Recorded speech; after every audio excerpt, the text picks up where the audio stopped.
Hello, everybody, and welcome here to another Kerfuffle showcase. I am absolutely delighted to have here today, in their resplendent, beautiful blue tops, the gents from Finch. We have Rob and Alexander. How are you both today?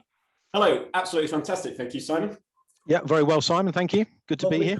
Lovely complementary colours. The pink and the blue go together perfectly. So, unlike the missus who always tells me I clash, we've done a really nice job here. There you go. Look at that, even better. And Alexander, you're not allowed to mention that your merch didn't get there. So, as I said, I was hoping for the cap, Simon. As I said, don't worry about it. Like British Rail, it does get there in the end.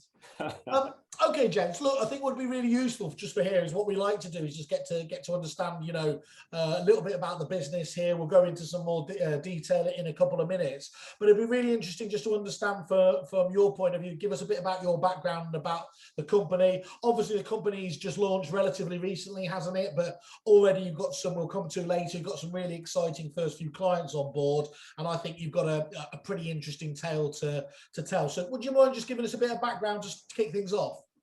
Sure, I'll dive in. So I'm Alex.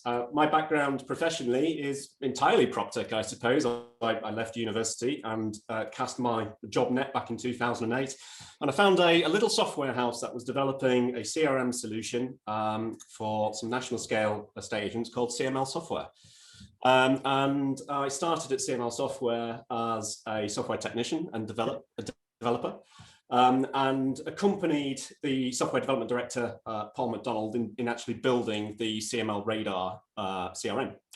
And between he and I, we actually produced that solution, and that was being used by, as I said, some really great quality London estate agents. And what that experience taught me is how to punch above your weight as a technical person, as somebody who's bringing software to market, and what great enterprise software actually looks like. So that was a really interesting story, and we went on to be acquired by MRI Software. Goodness, that must have been 2018. And that was a natural chapter end to my story there. So MRI have gone on to carry the torch now in the CRM space. And I sat down and looked at, right, what's next for bringing something innovative to the PropTech space? Because at heart, I'm a product builder and somebody who likes delivering pleasing to use software solutions to agency. I didn't want to build another CRM. It's it's a mammoth undertaking to do something like that. I think you could spend a number of years just catching up with the sort of expected basic level of functionality that people would expect in a CRM. It's a tough ask, isn't it? It is a tough ask to get into that market. I think you could spend a great deal of money and a great deal of time just getting the basics before you can focus on the really exciting bits and pieces that people want to do right now. So I actually want to unlock some of the exciting stuff actually earlier than perhaps larger CRM developers can do. And I think we're seeing this in the marketplace now, that through integration programs such as Repit Foundations, that agents are able to bring in newer functionality more quickly than perhaps their main CRM vendor is moving. So something that passed my desk at CML just before I left was open banking and what that meant to agencies. So straight off the cuff, a few things that would mean to agencies is that a lot of agencies are running traditional bank feeds for their accounts side of what they do, and open banking would be the modern way of getting that data into your accounts package. And another important thing that we picked on, certainly in our experience, was that of data entry, where even something as trivial as keying sort codes and account numbers can result in shall we say, accidents in data entry or indeed fraud, which is another risk of something that might go wrong when you're collecting bank data. Open banking can help with that because we can take that data securely directly from the bank, know that that data is correct, and also that it belongs to the right person, which is, again, something unique. I mean, we've seen things like the databases of sort codes and account numbers that exist that allow me to tell you that, yes, that is a sort code and account number, but it doesn't tell you who it belongs to. Yeah. Anyway, I digress. I'm getting into more than I should. That's a bit of background about me. Over to Rob to speak about himself. Hi, thanks, Alex. Yeah, so my history, I left college back in 1986, for people who can remember that far back. and I've spent the majority of my time, my working life, in and around property. So yeah, in the late 80s, I joined a local independent estate agent called Weller Hill and Hubble, and had 3 or 4 really enjoyable years there working in the lettings and sales space. But again, for those who can remember that far back, the late 80s, early 90s saw quite a seismic change in the way that agencies were run, as the likes of General Accident and the Prudential bought a lot of those independent agencies to sell their insurance products. And yeah, we really, for a period of time, became direct insurance salesmen, and the selling of property became really secondary. It wasn't something I was really that keen on the way that the agencies changed in that time. So I looked around to do something different, and my first dip into what would now be called prop tech was with a very tiny business called Honeywood Systems, who not to be mixed up with Honeywell. And they basically built a tiny company over in southwest London, were building one of the very first property applicant matching products. So I spent a very enjoyable 4 or 5 years there with them. We were a very small team, building and selling and implementing that. I should say at this point that I'm not a coder. That's Alex in the rest times. I stay well away from the code. But that's where I really got into tech, and I moved on from that business to then spend another 12 or 13 years with a much larger software house, who again were basically focused on asset management, but that meant that they had some property management tools, which became my area of expertise. So that was a very enjoyable job, working with the military, again working with their property management department. So again, all about maintaining their properties. So whilst it was not specifically residential, it was a similar area of working. Then had a break from tech, and did an operations job for my family based in building. My father was a builder, my brother was a builder. We ran a family building business, and I helped with the operations of that business as it grew for 5 or 6 years. And then in 2013, I bumped into Alex eventually, because I started work at CML Software. They had recently released Radar, and the business was expanding quite rapidly off the back of that. And I took an operations role there, really, to sort of formalize what the business was doing in terms of deploying that product.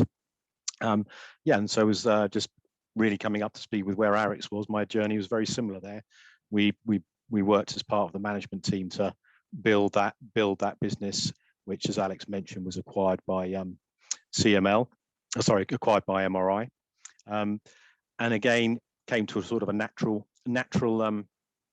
end of my duties there, and had a little break for what I was hoping was going to be about 6 months, but it turned into about 2 weeks, because whilst I was away planning what I was going to do with myself, Alex got in touch, talked to me about at the time the open banking proposition that he was putting together, and the rest is now glorious history.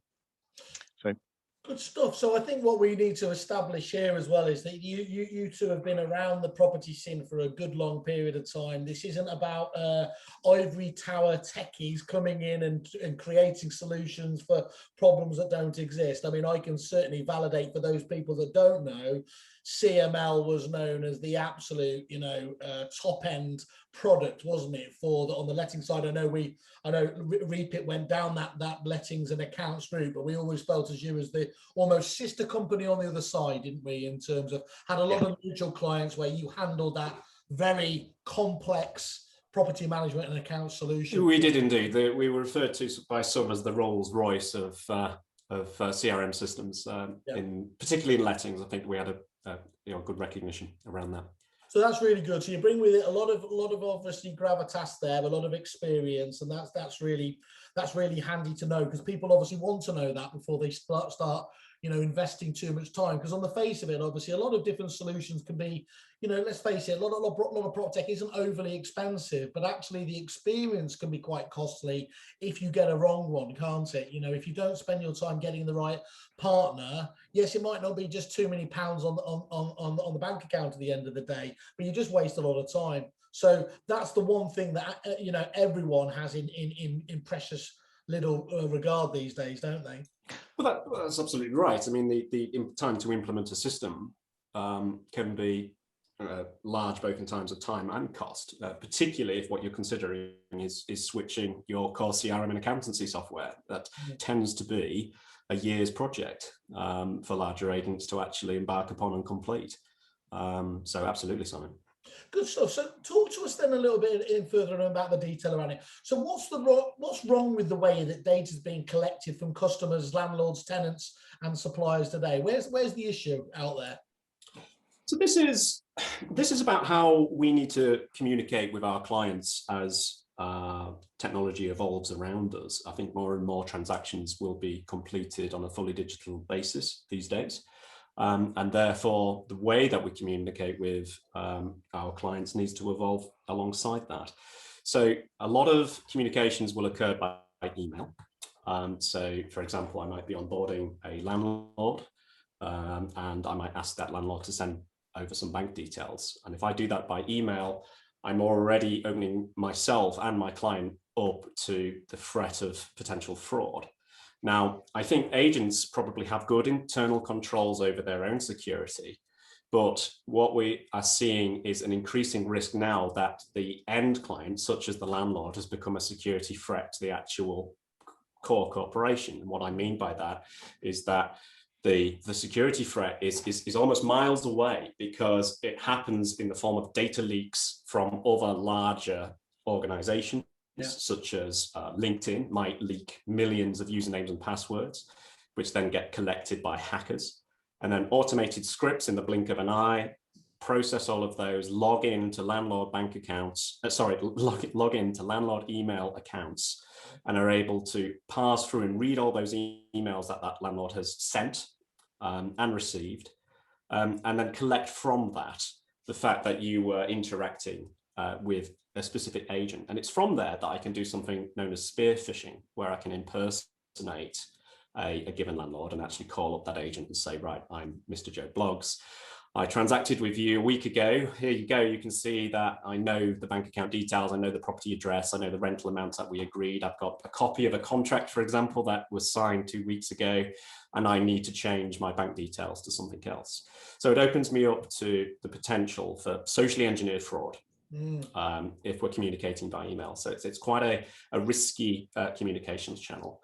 So one of the things that a colleague of mine, Alex, actually had that experience. They actually managed to email the accounts person and mention that they had been authorized by the sales director, and accordingly they thought they were copying him into the actual email. So the accounts person just assumed it and said, I'm authorizing this payment of like £20,000, and it was in and out of the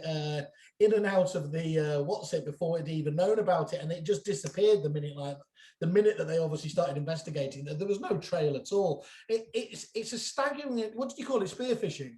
Spear phishing, yeah. I think most people have heard of phishing by now, which is where you might receive an email which is trying to trick you into click a link and give away your details. Spear phishing is where that's done on a more precise basis. Phishing is like a blanket exercise. You cast your net into the sea of lots of different people and see who bites to your fraudulent email. Spear phishing is where I've actually got some specific details about a specific business interaction, like a landlord and an agent, and now I'm actually going to specifically focus in on that to see what I can achieve from. And that must have been what it was, because they knew obviously the two different people that needed to go to within the organisation, and that's a staggering and frightening angle here, isn't it? I suppose the problem, and this would be going way back when, this was obviously people's overly paranoid obsession, wasn't it, early on? This is why people didn't like, I remember we used to talk to them about doing our landlord trackers or property trackers, and there was like, oh no, that I'm not willing to put that kind of level of detail up on the screen. But with the prevalence of banks actually making this accessible now. It's on the one hand, it's both expected, but it's also now an increasing level at risk of this kind of fraud, isn't it? So you're caught between a rock and a hard place, aren't you, these days? You can be indeed, yes. So it is how information gets transferred, and can we make it safer for both the consumer and the agent? And it is also the reduction of error, because I focused straight away on the fraud aspect, but even simple innocent mistakes in terms of how data is collected can result in what we think is millions of pounds of losses to the estate agency industry year on year, simply by miskeying. Oops, I've accidentally keyed the wrong digits into the sort code or the wrong digits into the account number. Funds are then transferred to the wrong bank account, and struggles then begin in terms of the recovery of those monies, which is not always possible. Just classic human error, basically, as we all know. Precisely. Someone's not paying attention, and as you said, with the amount of these that are going on a daily business around the industry, those are going to add up, as you said, millions of pounds. Yeah, that's right. I mean, it could be an accident made as the data is being keyed into a CRM system by a member of staff, or the details were provided to you incorrectly at source. Literally, your client providing you the wrong details as they gave them to you. Yeah, okay, that's fascinating. So that said, that we obviously want to have all these benefits of things like open banking and instant access and everything. What types of technology are there out there to improve that data collection and validation to ensure that we don't go down, both of those different, obviously rather scary courses you just highlighted? So I think that the pace of things that are changing around us in the technology space is increasing day in, day out. And it's because of this that some things have sort of appeared in the landscape, even as recently as within the last 3 or 4 years. And open banking is a very new technology. It was only available since 2016. And is only just about to reach maturity and sort of go on its big bang journey now into the wider market. But what open banking allows us to do is it allows us to connect directly to a customer's bank with their consent and have them provide you with permission to read certain aspects of their account details. So we can ask a landlord, could we have your sort code and account number directly? Let's say you bank with Barclays. You go to the Barclays app, it will say that an agent would like permission to read your sort code and account number, and they can do that by tapping an OK button on their phone. That means that the sort code and account number is not keyed. Nobody's actually entering specifically these particular pieces of data, and that information can therefore be transferred. But not only that, once it has come from the bank, the channel that's done that is very, very secure. We know that that information was communicated directly from, let's say, Barclays Bank and not from anybody else. And it also includes identity information to accompany that, such as the name of the account holder of the sort code and account number. And I think a lot of people in the last year will have seen the payee information that's now shown when you're making a payment to somebody. If you transfer some monies over to somebody, it's now telling you on your mobile phone, yes, this is the name of the account holder, which assures you that the money is going to the right place. This is the same concept. So that's a major technology heading that we want to bring to the table for agents, which is open banking. But there are other areas of the data collection process that we want to help with, things like the digital ID. And I believe that there is a new digital identity standard that's recently been announced by the HM Land Registry.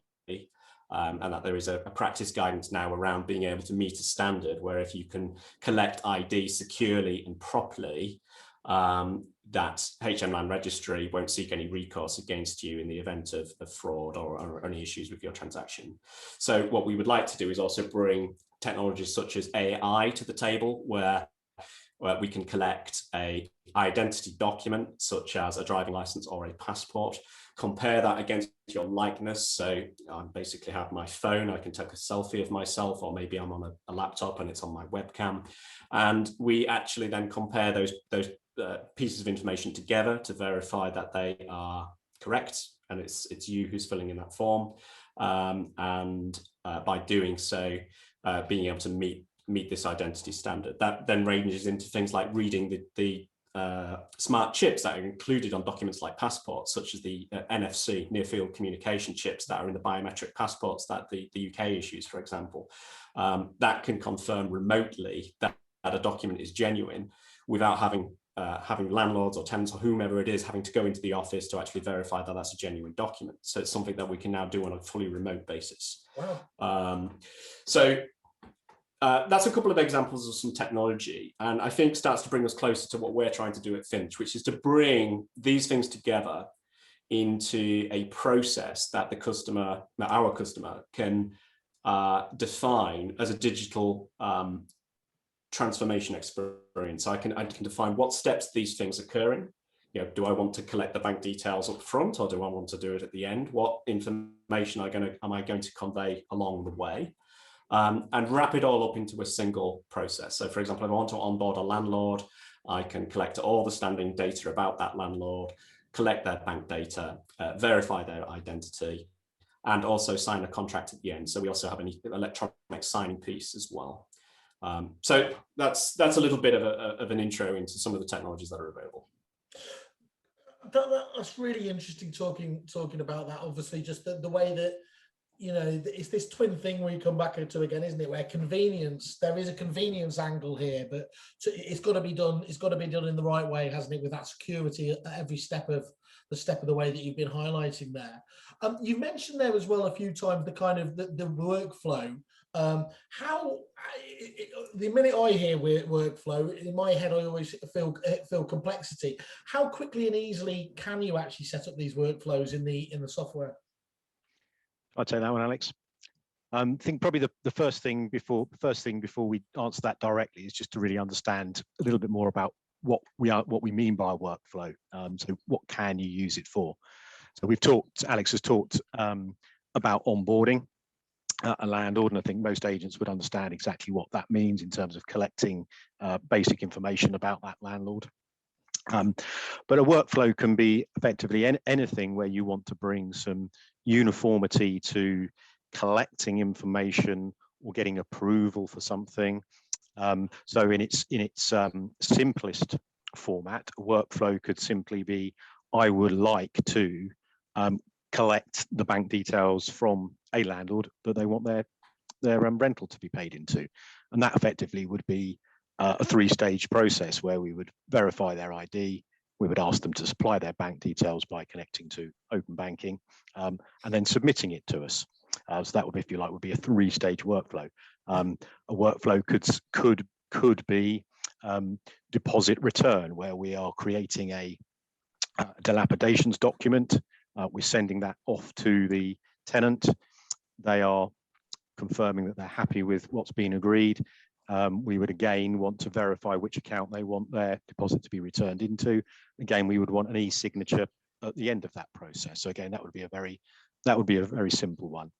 And again, another example, the product could be used, or workflow could be something internal. So it could be that we, as an agency, want to onboard a new member of staff.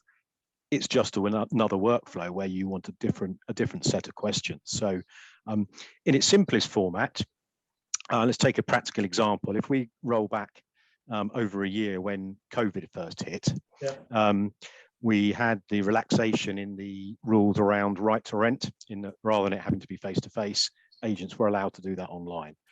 Well, what solutions did they have? Well, the majority of agents had to revert to email.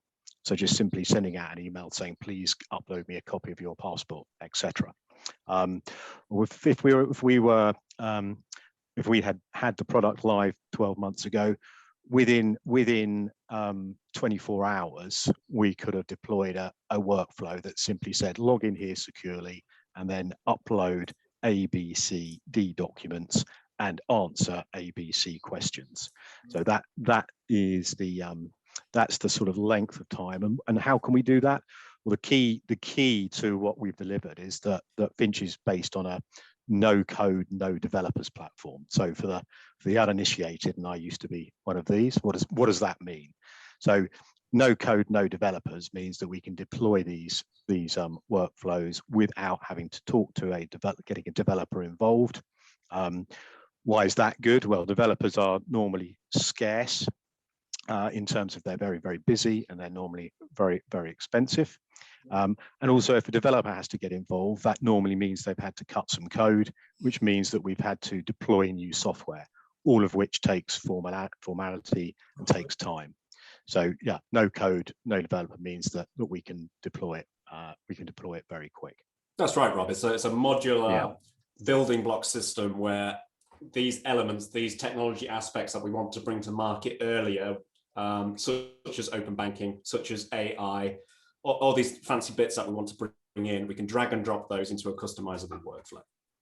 And the big advantages there is there was plenty of, we'll talk primarily CRM because that's our area of speciality, but they would spend a lot of time doing bespoke changes, wouldn't they, for clients and making these hard-coded things. And the problem with that, it quite often left them with ring-fenced iterations of the product, which meant that upgrading things going forward was always a real problem, wasn't it? And if I'm getting this right, this new way of doing things stops that inherent problem that was always the issue previously.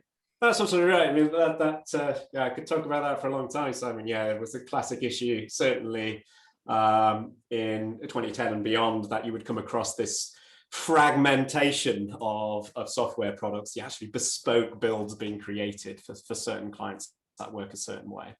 But I think one of the reasons why we focused on this so much is that you will go to see estate agents working in a certain local area, and each one of them will tell you the reason our clients come to us is because of the way we do things. And what I actually see in terms of technology is sort of the technology tail coming before the agency dog. So let's take e-signing, for example. A lot of agents will be using e-signing solutions right now. It's a great piece of tech. But it's always the same homogeneous experience now. If we're all using DocuSign, then it's now DocuSign's user experience that my customers are getting. It's not the countrywide experience or the Savills experience or whatever it should be, or the local agent experience. What we want to do by doing this as a no-code solution is allow agents to put their way of communicating to the client into the process. This isn't the technology process dictating how you interact with your client. This is you saying, I would like actually this to happen first, followed by this, and I want the wording to be precisely specified. Maybe I want to offer some value-added services throughout that process that are nothing to do with anything that we at Finch do. It might be, for example, I'm doing something charitable in the local area and I'd like you to add a certain checkbox here. Would you like to donate to the program that we're on, and how much would you like to donate, and add that to your workflow?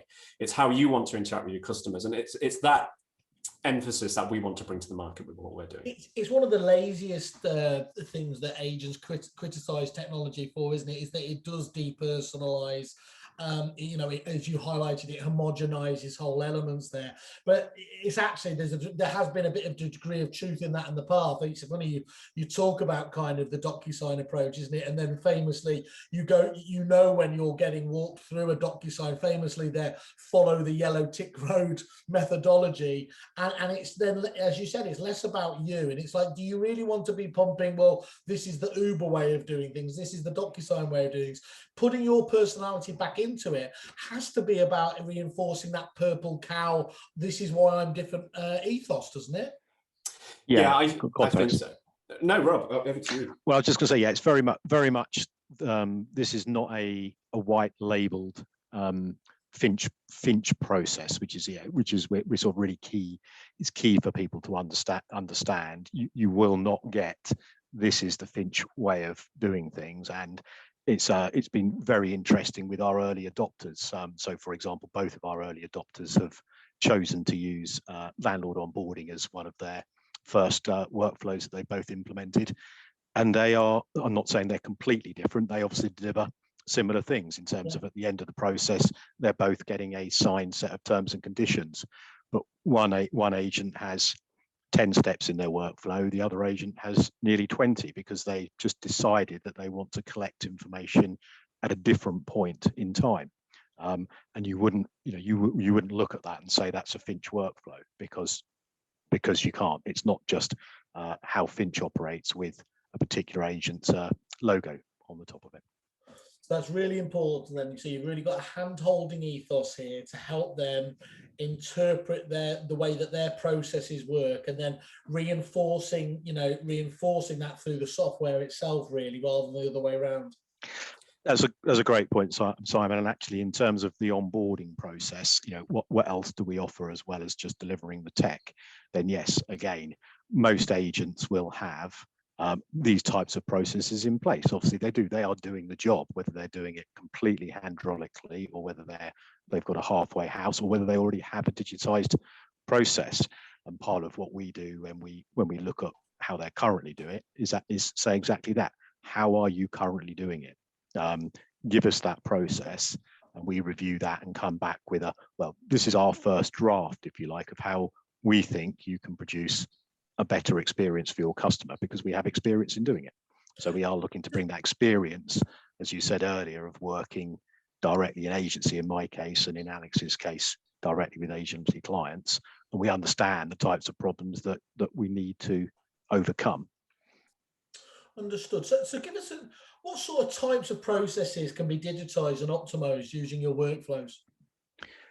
So yeah, so a classic on, I think the first thing to understand is we've talked very much about landlords. So from an agency point of view, it's lettings and sales, and we literally are starting with a blank piece of paper. So we don't just like to say you could do anything. That's not a tangible answer, but you could.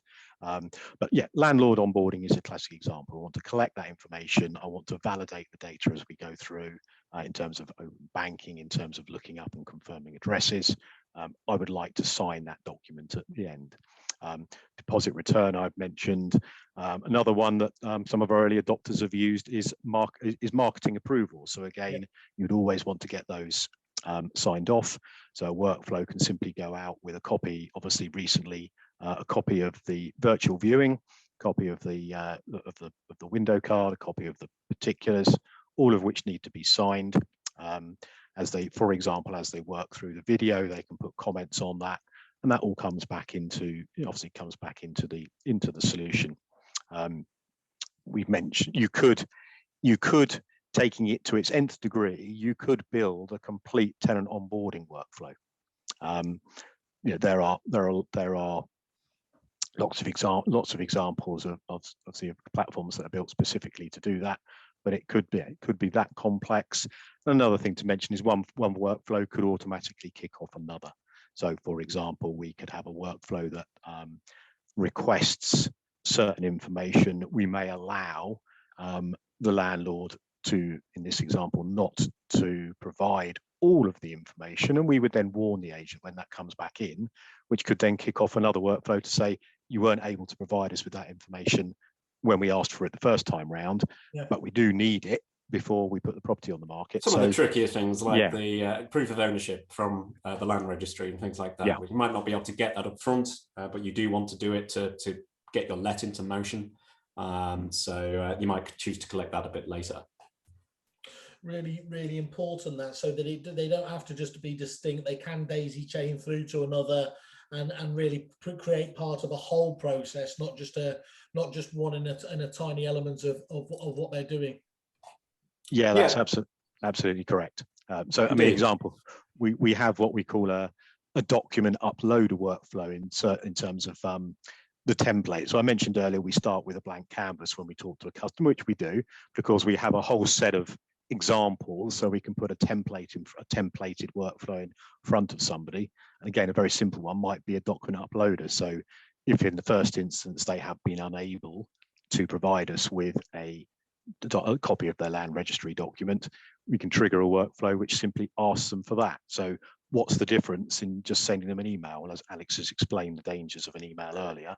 So they simply just get a link where they securely log in, upload their document, and that then comes back into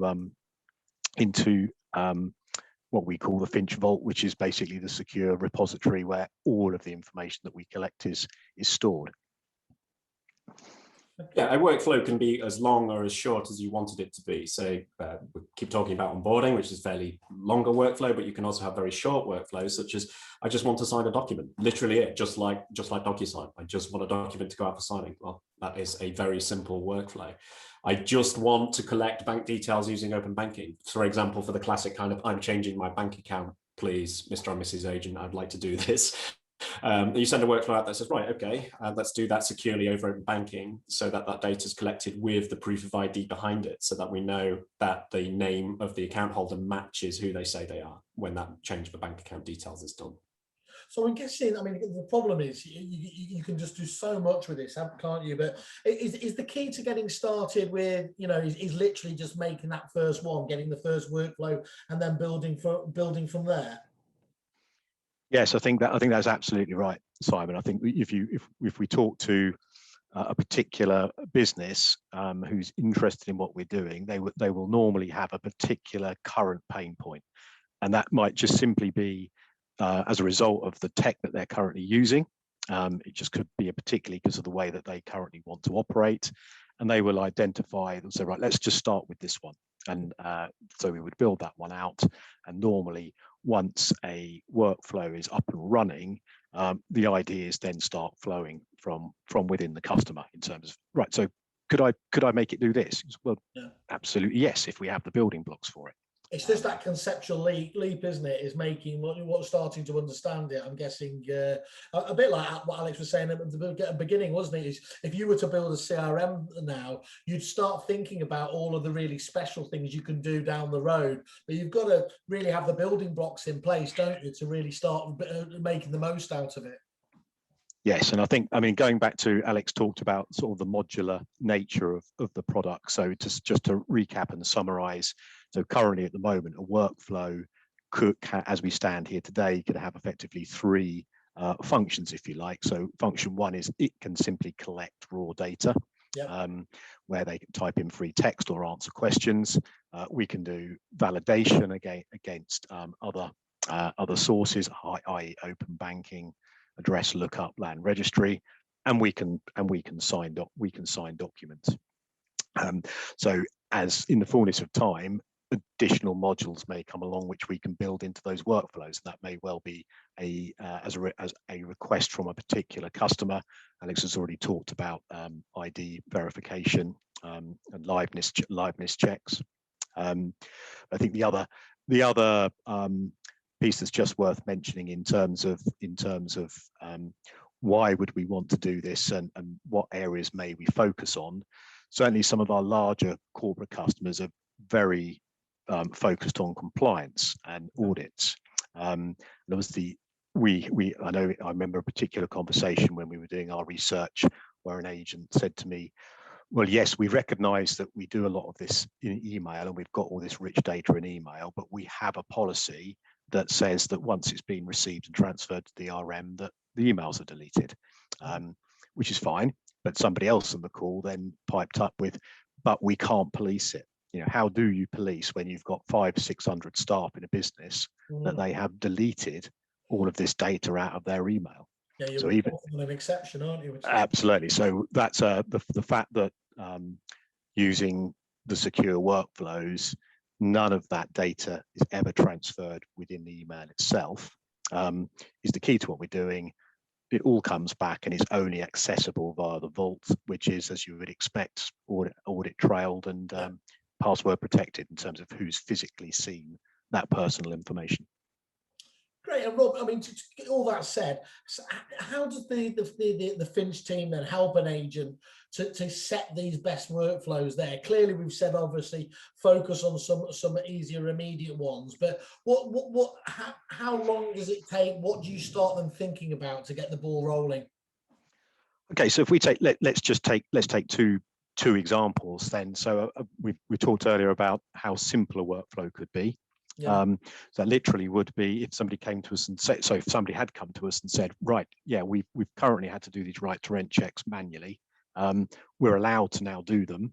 I'm allowed to do them digitally. How can you help us? Stage one would be a very simple questionnaire from us, which would simply say, what data do you need to collect? So that simply could be A, B, or C. And in what order would you like to collect it? Is that important to you? Of the basis of that questionnaire, we would create a draft workflow, and that would then be represented for them to verify in terms of the wording. So as we said, it is completely bespoke in terms of what wording they want to be on the forms, the order they want the data to be collected in. Once they had verified that, and so we effectively are agreeing a scope of works on paper. We then go away using our building blocks, and I will use the word configure because that's what we are doing. We're just using no-code building blocks to configure it. So in the if we take the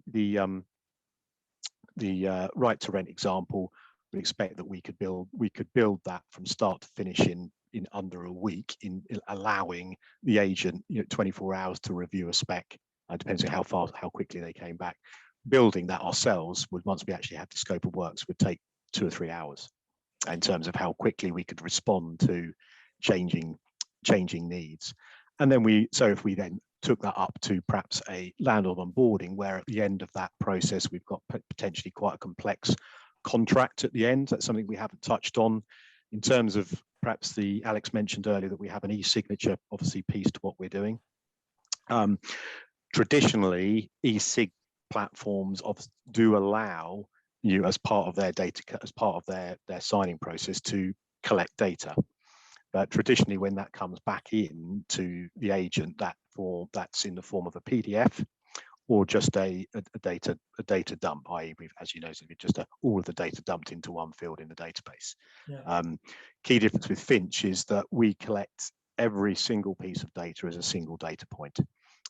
So if we've collected 20 pieces of information about a landlord, that's 20 separate pieces of data. Okay, so what's good about that? Well, it's good because we can then analyze that data individually. We can start doing analytics on what we've collected, which is very so in the case of landlord onboarding. How many people did sign up for rent protection? How many people donated? And of course, these fields are they tend not to be important to the core CRM. The core CRM is very much more focused on the standing data around the deal, around the instruction, around things like that. But there are it's sort of how to describe it, the secondary level lead generation fields that might be collected during a workflow that might not be important to the CRM, that we can now get into a database where we can do BI and analytics. That's really important, isn't it? So over a period of time, you can use that trends and analytical, essentially research, to give further validation for the things they're trying to do, or give the, rather than just do it on a gut feel.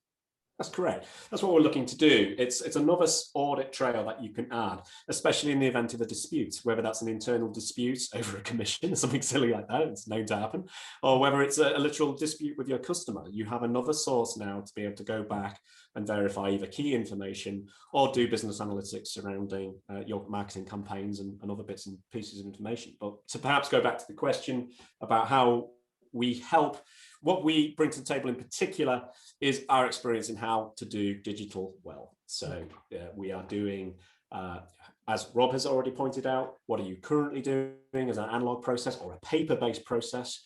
And we will actually translate that into a full-on mobile-first digital experience. And we're trying to do that better than has been done in the previous generation of solutions. So what I mean by that, if we take, again, DocuSign as an example, not to pick on them too much, but they're big enough, I think, to be picked on. We'll take a sort of paper form, and then we'll digitize that by saying, okay, I'm going to overlay it with field data. I'm going to write into existing boxes as if it was a paper form.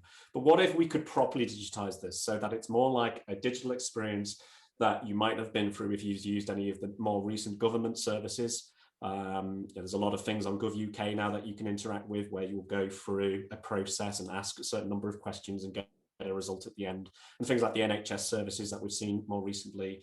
So it's about translating what you're doing and making it into a pleasing to use digital experience that works across the spectrum of devices that it should work on. It's simple, clear, and obvious to use. And by doing that, we can do some interesting things. So, for example, contracts that might have been, let's say, 20 pages long, because there's all sorts of optional paragraphs on there. You need to read this page if you're signing up for rent protection, let's say. So there's a whole page of T's and C's regarding rent protection. Yeah. What we can actually do with a Finch workflow is, because we asked them earlier on in that process, do you want rent protection? Do you want that service? Here's the benefits of choosing that. This is why it's great. But let's say the customer still chooses, no, I don't want that service. We don't just take a pre-prepared document, although we can do this in the way that it has been done traditionally. We can take a pre-prepared document, but we actually can create the contract on the fly. So making it more, you were talking about being targeted earlier, being hyper relevant to the actual client. So not treating everyone the same, hitting them with a massive legalese document that, let's face it, most people don't even ever read through. It is pertinent to what their actual requirements are.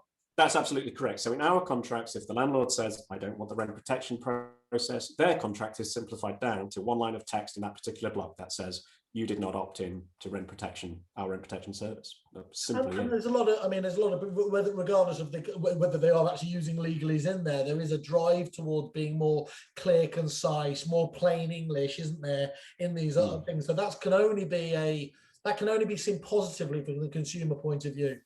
I hope so.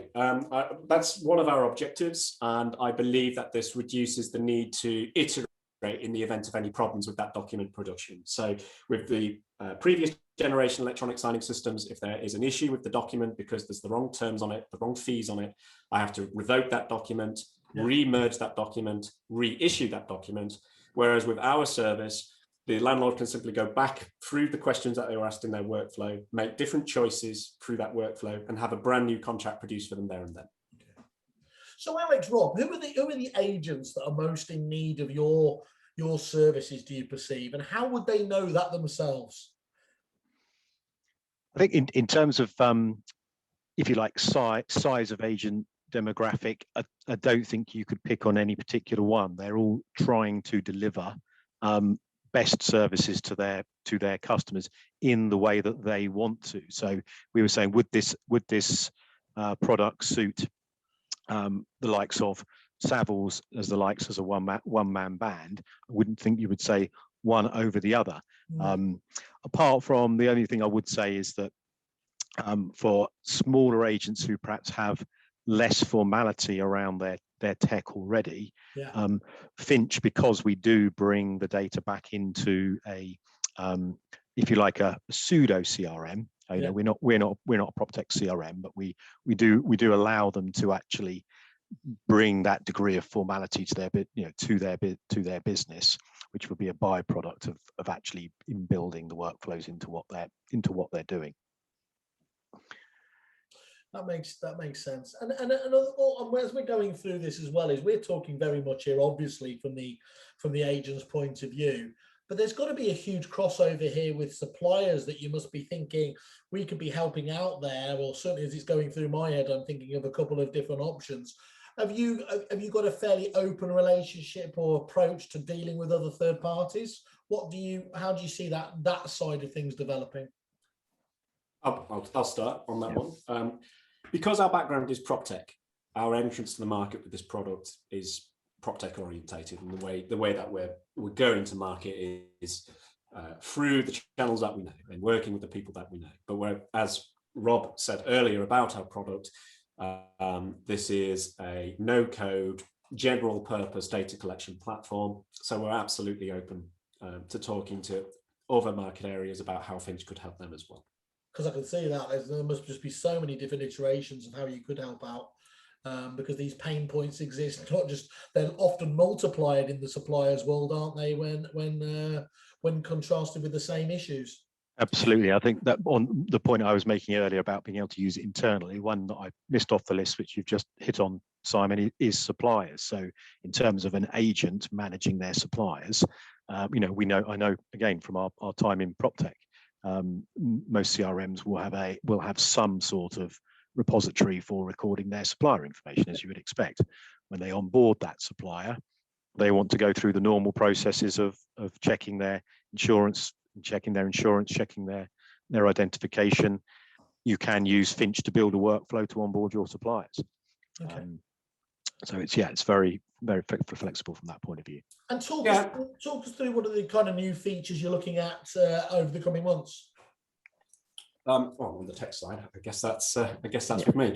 Okay, so there's a lot of stuff that we would like to get into. So what we would really like to be helping with this year will be helping agents meet the new HM land registry standards. We are looking to make sure that this information that we're collecting moves around as seamlessly and easily as possible. So obviously I'm talking about integrations there. We want to make sure that we augment and complement the existing best-in-class CRMs that agents are using to run their business day to day. So I want to make sure that that information is communicated nice and easily. We want to go further with open banking. So at the moment, we are simply collecting securely sort codes and accounts information, but you can go further with open banking. You can go into things like being able to look at transaction histories for the verification of, for example, is a standing order set up correctly? Yeah. Is it that we want to do a basic affordability check to help a broker determine the right mortgage product for a candidate buyer? Is it that we want to go into the payments side of open banking, where we can totally eliminate percentage-based payment fees that normally come with paying using a credit card or a debit card, where you might be paying anything from 1 to 3% on a transaction, down to a fixed fee like 10 to 20 pence per transaction. And that would be useful. And certainly in London, we see, even in lettings, very large moving money's been taken all the time, 10 grand plus. In central London, let's get rid of those percentage fees and start taking moving monies using open banking, which is going to save agents a lot of money. Can we use it to do things like making sure that standing orders are being set up correctly? We might be relying on tenants at the moment to establish their standing orders themselves. Again, open to human error, making a mistake. Whoops, I've sent my rent to the wrong bank account. We can send out a workflow that automatically sets up the standing order on a fully digital basis.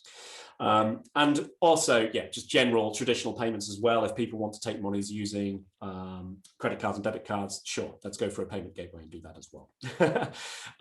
So payments, bookings as well is another area that we're looking at. So the bookings process for getting things like market appraisals booked, viewings booked, and being able to coordinate between all the various parties that are involved in doing that. I mean, particularly if it's students and HMO and you've got 10 people to arrange, plus landlord, plus member of staff, it can be quite difficult. So we'd like to also look at bookings and how workflows can help with the bookings process as well. So you're not going to sit on your laurels then, basically? Is what absolutely not. Absolutely not. This is about bringing as much technology to the market as possible without having to wait for the larger players to be able to catch up.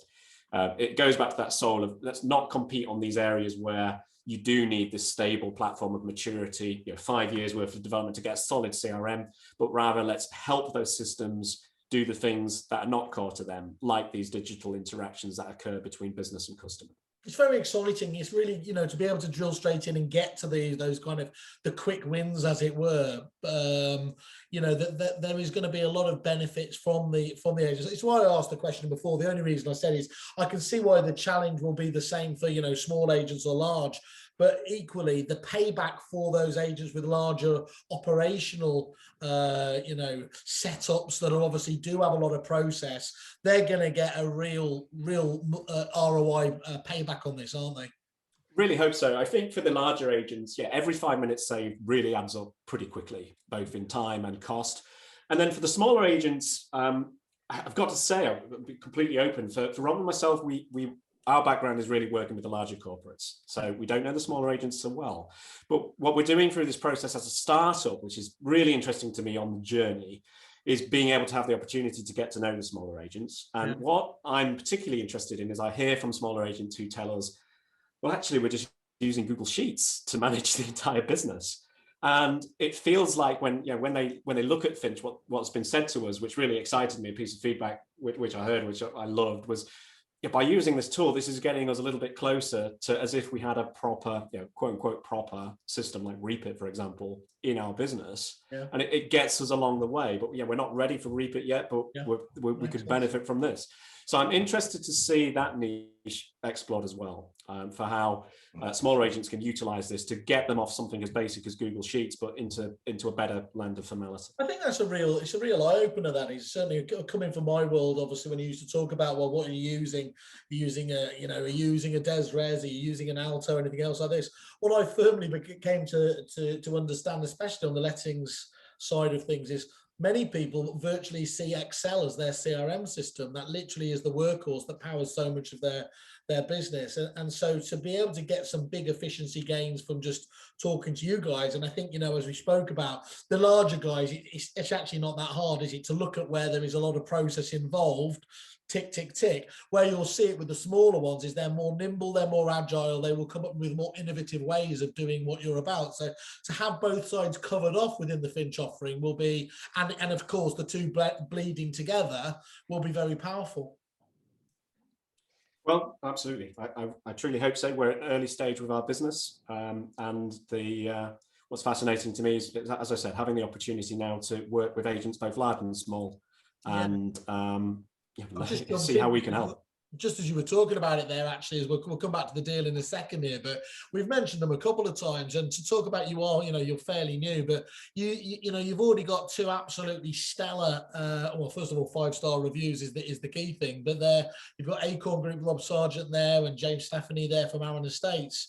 So that's a real validation of quality, and obviously the innovation that you guys are obviously bringing at this early stage. And I'll just spend a bit of time here. So we hear from Rob, obviously very well known within the industry, a time and cost saving tool that has changed the way we securely collect data forever. Finch is now a key part of Acorn's customer data collection processes, and immediately began to prove its value as both a time and cost saving tool. It's quicker and easier for our customers, and more accurate information is fed back to our staff, which avoids administrative headaches. We'll never go back to email again. I mean, that isn't the longest of all reviews, but it's hard to pack any more detail and quality in there, is it really, in terms of giving some great feedback. And again, James Stephanie here from Aaron just makes the point, makes data collection as easy and efficient as possible for both us and our customers. Finch workflows are helping us to improve the accuracy of property details and the personal data we collect from our customers. The way Finch can be tailored to meet the specific needs of a business impressive, and can dovetail into existing processes to create efficiency and improve the customer journey. Ultimately, we know that there will always be T's and C's to prepare, data collect, documents to sign, etc. The admin is the admin, but Finch makes it as easy and efficient as possible for both us and our customers. It shows we are serious about capturing and storing their data securely. Unfortunately, this is, this is going to come into the news in a bad way for somebody, isn't it? When these data leaks and the fraud does hit, it's a case of, you don't want to be, back at that stage going, coulda, woulda, shoulda, isn't it? This is now the time to start getting your ship in order and letting other people be the news story. I think Rightmove were in the press yesterday, were they, Rob? Was it yesterday? Yeah, I think, Rightmove, I think it was Rightmove Plus. They're introducing two-factor authentication off the back of some problems that their agents had with their email account, the agent's email accounts being hacked, which meant that there was, some undesirable behavior going on within the Rightmove Plus accounts to do with lead generation. So just another example of how email is just not as secure as it needs to be. Absolutely spot on. And look, we spoke about these really important, and what you've been really kind here today is we've spoken about those workflows that your team can help with. Ordinarily, I think you were saying before when we were talking off camera that sometimes these can cost, that process can be thousands of pounds, but you've been really generous for the first 5 Kerfuffle agents that get involved with you to actually help with some of that special onboarding. Could you just give a bit of context there so people can understand what's on the table potentially for them? Yeah, so this is basically the initial consultation that we would have with a business to understand, identify a workflow, and then help them build that workflow. With those fees would be waived for for the first 5 Kerfuffle introductions that we get, and that could, depending on the workflow that we're doing, that could be anything from maybe 5 to 3K. So it's quite a substantial saving. Absolutely lovely. Well, I know we certainly love that sort of thing. So encourage anybody to get in contact there to sound you out in it as well, and get it. You need to get this company on your radar, don't you? If what we've been talking about here today develops as it clearly is for the likes of Aaron and Acorn, you'd be absolutely daft not to have something like this on your companies to review process over the coming weeks and months ahead. Gents, it'll be fascinating to have a chat with some of those clients as well in more detail over the coming months. But I think we've really got a good idea today. It sounds very, very exciting. Obviously, it's one of those ones that's delivering an actual solution, which is always preferential. And I can certainly say, from my point of view, having known CML very well from the other side of the motors, it were what's credible. A credible business and an incredibly strong platform you built. So if you can sprinkle a bit of that pixie dust on the new business, Finch, then it's gonna fly. So, and that wasn't a Finch joke, by the way, but I did tell you I'd avoid all the cheesy ones till the very end. Brilliant, guys. Thank you very much. Thank you for spending the time. Do stay in contact with us, and we look forward to your progress with great interest. Simon, is there one last thing I can sign off on? Because if I don't, Tom, our commercial director, who's not here today, will shoot me for not saying so. Just wanted to encourage people to have a look at the website and have a look at an event that we're running on the 26th of May, the Data Collection Forum, which is basically all about just discussing and hopefully delivering some value to actually educate and provide some education on what are the challenges around secure data collection. I think people will find that very interesting if they have the time to attend. I certainly will be. So do get Tom to share those. We'll obviously put those up on a blog as well, those event details. Just reminding actually anyone here, we do have events on the platform. So if you ever want to advertise those sorts of things, we're always very, very keen to be seen as the go-to place for events and calendar information. And more importantly, I'd love to see some of the findings from that after you've done it. Sure, absolutely. Sounds good. Thank you very much for that today, and we'll catch up soon. Thank you, Simon. Very enjoyable. Until next time. Bye. Goodbye.